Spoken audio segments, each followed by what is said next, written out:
Hey guys, today we're looking at linear non-proportional relationships and we're going to be working with tables and graphs. Let's look at the first one. Frederick makes $12 per hour and he spends $4 on transportation to and from work.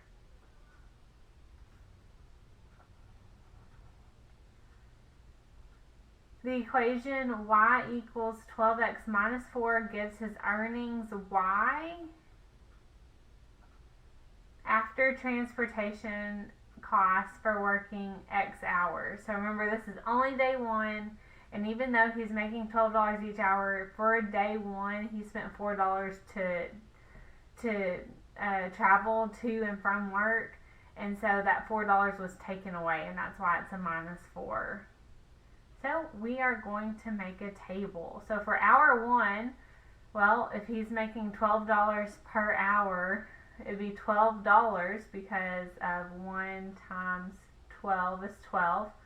But then we have to take out that $4. So 12 minus 4 is 8. Okay, so for 2 hours, we do the same thing. 2 times 12, which is 24. And then we need to take out that $4 for transportation, so that's going to be 20. 3 hours is going to be the same thing. 3 times 12 is 36 minus 4 is going to be 32.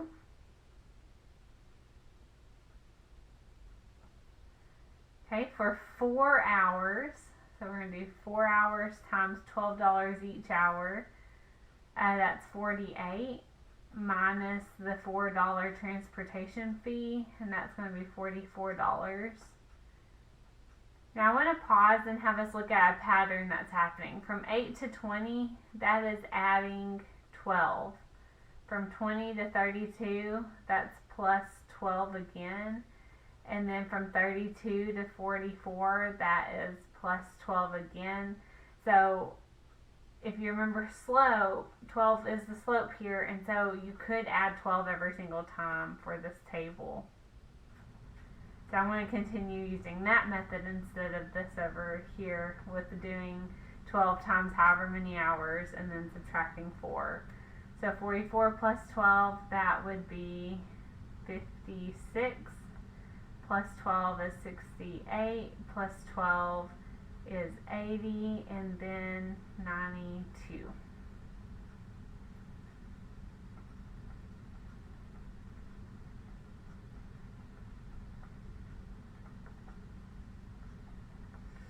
Alright, let's try another one.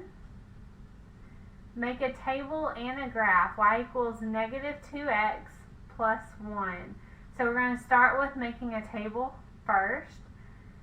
So I'm going to use the first method that we used earlier. We're going to take negative 2 and we're going to multiply it by x. And here's our first x value, which is negative 2. And then we are going to add 1. So negative 2 times negative 2 is a positive 4. Remember, negative times negative is positive. Plus 1, and that's going to give us 5. Okay, let's do it again. Negative 2 times negative 1 is the next x value. Plus 1. So negative 2 times negative 1, that's a positive 2. Plus 1 is 3. Okay, negative 2 times 0 this time. Plus 1 is equal to negative 2 times 0 is just 0. Plus 1 is equal to 1. Okay, I'm going to pause. Let's look at our pattern that's happening here. So 5 down to 3, that's minus 2. 3 down to 1, that's minus 2. And since the rest of the x's, they're just counting by ones, we can continue this pattern and keep subtracting 2.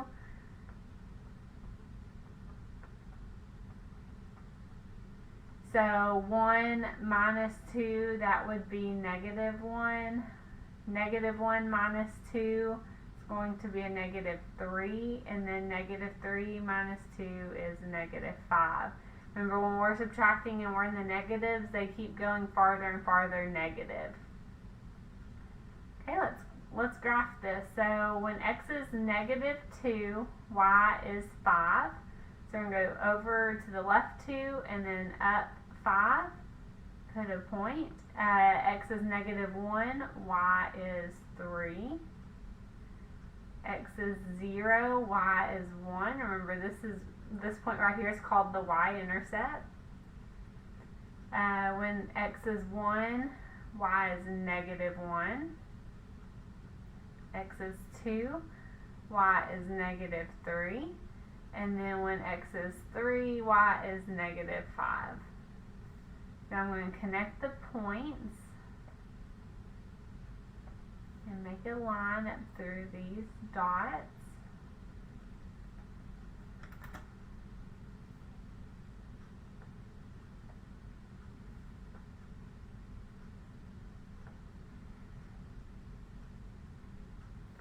Okay, this is a linear line. It's a straight line. It has a y-intercept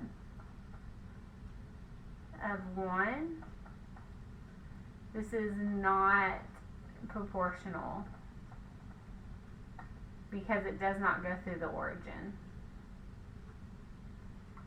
Alright, let's try the next one. This time we are given an equation and we just want to make a graph based off this equation. So we're skipping the table. So we have y equals 1/2 x plus 1. Remember, this number that's with the x, that is called the slope. And then this number plus 1, that's the y-intercept. When graphing, we start with the y-intercept first. That will help us know where the first point is. So on the y-axis, here's our y-axis, we want to put the point at 1. So I'm going to start it here at a positive 1 because it says plus 1. And then slope, if you remember, it's rise over run. And then our fraction is 1/2. So we're going to go up 1/2 each time.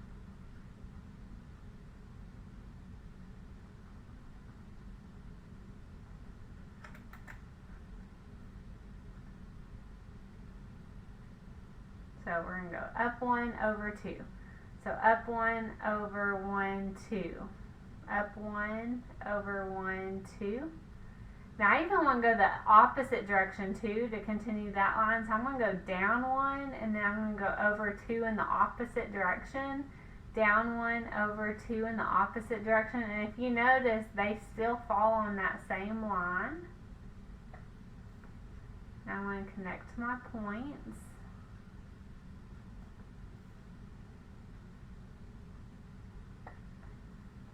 Okay, this is linear. It's a straight line. It does not go through the origin. The y-intercept is +1, so we did that correct. +1 y-intercept.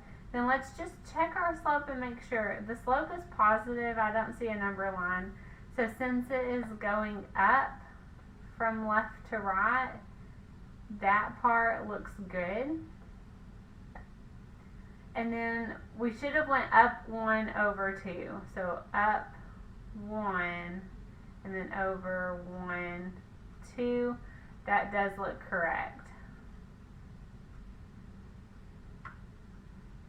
Alright, let's try one last problem. Matt has a weekly goal for the number of calories he'll burn by taking brisk walks. The equation y equals -300x plus 2400 represents the number of calories y Matt has left to burn after X hours of walking. Make a graph. So he's burning calories. He wants to lose calories. That's why our slope is negative. And then it sounds like he's wanting to burn a total of 2400 calories for the week. And that's kind of his starting place.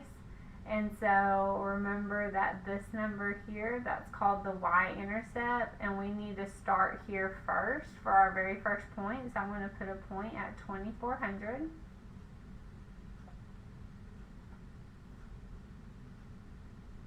And then we're going to need to go down by 300 for each hour that he walks. The graph here is counting, the big numbers are counting by 600, 600, 1200, 1800. So each little tick mark is halfway, so half of 600 is 300. So for the first hour, he should have lost 300 calories. So I'm putting a point at a minus 300 from 2400. At 2 hours, he should have lost 300 more. At 3 hours, he should have lost 300 more. 4 hours, 300 more from that. 5 hours, 300 more. And if you notice as I continue this graph, it is forming a straight line. So I'm going to go ahead and draw my arrow.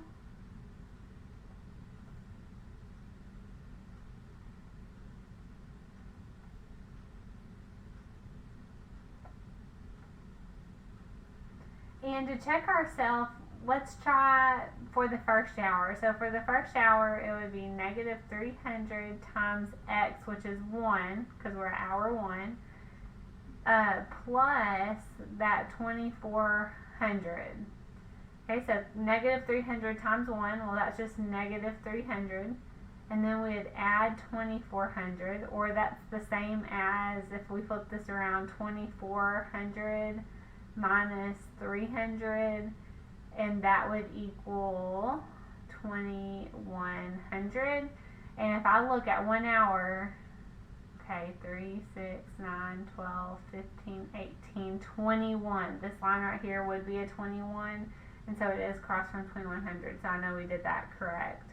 You could also check it by using rise over run. So we started at 2400 for the y-intercept. We went down 300 and then over by 1 hour. So that's kind of 2 ways of knowing if you made your graph correct.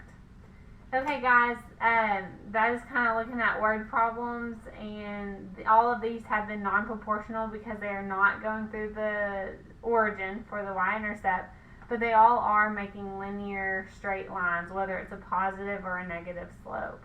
Thanks for watching.